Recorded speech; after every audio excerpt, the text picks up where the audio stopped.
Bayangkan kamu duduk di mobil di parkiran supermarket, jam 2 siang, membuka email pinjaman pendidikan. Tagihan bulan ini hampir 10 juta rupiah. Saldo rekening tinggal sekitar 12 juta rupiah, sementara kartu kredit menumpuk 60 juta karena pengeluaran mendadak sebelumnya. Biaya perbaikan mobil, rumah sakit, dan kebutuhan darurat membuat hidup terasa menekan. Meski lulusan baru sudah memiliki gelar sarjana. Banyak lulusan baru di Indonesia mengalami hal serupa, biaya kuliah tinggi, gaji awal rendah, dan utang pendidikan menjadi beban nyata.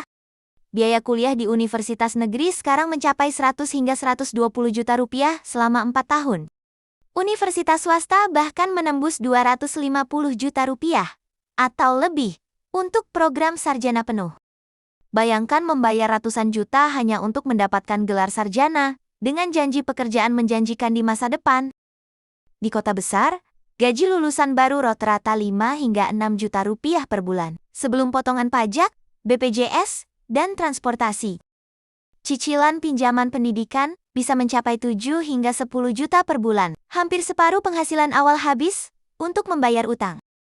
Setelah membayar pinjaman, sisa uang digunakan untuk sewa apartemen kecil atau kos, biasanya antara 2 hingga 3 juta rupiah per bulan. Biaya hidup lainnya, seperti listrik, air, pulsa, internet, dan kebutuhan sehari-hari, memakan antara 1,5 hingga 2 juta rupiah per bulan. Tabungan darurat, hiburan, dan kebutuhan tambahan, seringkali tersisa kurang dari 500 ribu rupiah per bulan. Tidak ada ruang untuk kejadian tak terduga, mobil rusak, sakit, atau biaya mendadak harus ditanggung sendiri. Banyak lulusan baru memilih kartu kredit untuk menutupi kebutuhan darurat, yang menambah beban bunga setiap bulan. Pada usia 25, sebagian teman sebaya mulai menabung atau membeli rumah, sementara lulusan baru masih berjuang menutupi cicilan bulanan. Pada usia 30, teman yang tidak kuliah bisa memiliki aset signifikan, sementara lulusan pendidikan tinggi masih melunasi utang. Pembayaran utang selama 10-20 tahun mengurangi kemampuan menabung, berinvestasi, dan membangun masa depan finansial. Utang pendidikan menjadi penghambat nyata, mengurangi kebebasan, dan menunda rencana pribadi, seperti menikah atau membeli rumah. Banyak lulusan awalnya percaya kuliah membuka jalan cepat ke kemapanan, namun kenyataan menunjukkan realitas berbeda. Biaya tinggi, gaji rendah, dan utang panjang menjadi kenyataan sehari-hari yang memaksa mereka menunda impian hidup. Penyebabnya bukan kegagalan pribadi, tetapi sistem pendidikan dan keuangan yang memungkinkan biaya kuliah terus meningkat tanpa kontrol. Universitas besar membengkakkan biaya fasilitas dan birokrasi, membangun kampus mewah, semua dari uang mahasiswa dan pinjaman pendidikan. Pinjaman pendidikan diberikan pemerintah, bank, dan lembaga keuangan. Semua risiko ditanggung mahasiswa, sementara universitas terus mendapat keuntungan. Banyak mahasiswa terjebak utang, kehilangan waktu produktif, dan mengorbankan peluang menabung atau berinvestasi sejak awal karier. Hal ini menyebabkan ketimpangan finansial antara lulusan yang memiliki utang pendidikan dan mereka yang memilih jalur alternatif tanpa utang. Biaya pendidikan meningkat lebih cepat daripada inflasi, sementara gaji awal lulusan stagnan. Hal ini membuat rasio utang terhadap penghasilan tinggi. Banyak lulusan bekerja di bidang yang tidak sesuai jurusan, mengalami underemployment, dan tetap membayar utang pendidikan. Statistik menunjukkan, sekitar 40% lulusan perguruan tinggi Indonesia bekerja di bidang berbeda dari jurusan mereka. Beberapa lulusan memilih sektor informal, seperti freelance atau bisnis kecil, tetapi tetap terhambat utang pendidikan. Pendidikan tinggi seharusnya membuka jalan karier, namun banyak lulusan menghadapi gaji rendah dan tanggungan utang yang berat. Universitas swasta dengan biaya tinggi membiayai fasilitas mewah, birokrasi besar, dan pembangunan kampus dari uang mahasiswa. Program beasiswa dan bantuan seringkali tidak cukup untuk menutup biaya hidup dan utang pendidikan, terutama di kota besar. Banyak lulusan baru terpaksa menunda menikah, menunda membeli rumah, atau menunda tabungan dan investasi. Utang pendidikan dan tekanan finansial membatasi pilihan hidup mereka, bahkan ketika pekerjaan tersedia di sektor formal.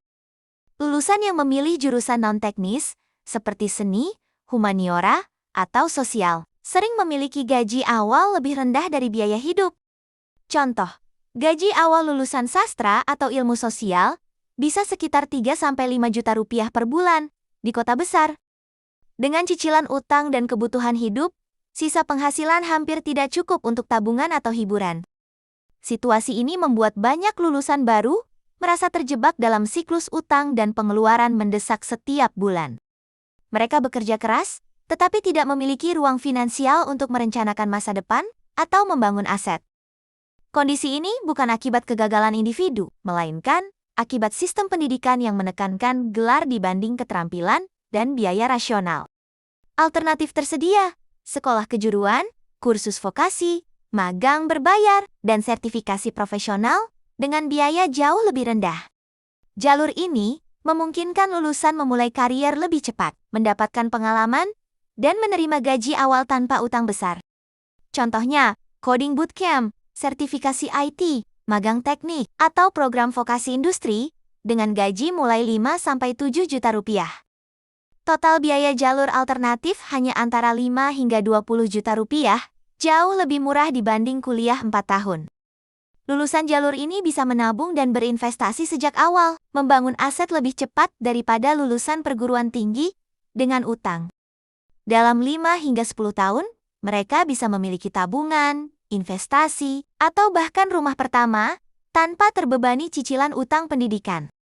Jalur ini memberikan fleksibilitas dan keamanan finansial lebih tinggi, bahkan tanpa gelar sarjana formal. Sertifikasi profesional juga semakin dihargai oleh perusahaan besar, terutama di bidang teknologi, digital, dan teknik. Beberapa perusahaan bahkan meniadakan syarat gelar, fokus pada keterampilan dan pengalaman kerja langsung. Hal ini menunjukkan bahwa pendidikan tinggi bukan satu-satunya jalan menuju kemapanan dan keberhasilan karier di Indonesia. Penting bagi calon mahasiswa untuk menghitung biaya kuliah, proyeksi gaji, utang, dan alternatif sebelum memilih jalur pendidikan tinggi. Kuliah bisa menjadi investasi bagus jika biaya, jurusan, dan prospek karier seimbang. Jika tidak, utang pendidikan bisa menjadi beban seumur hidup. Memahami alternatif seperti vokasi, kursus, dan sertifikasi bisa memberikan keuntungan finansial dan fleksibilitas lebih besar di usia muda. Keputusan pendidikan harus realistis, berdasarkan angka dan peluang, bukan hanya janji dan brosur yang menjanjikan kehidupan mapan.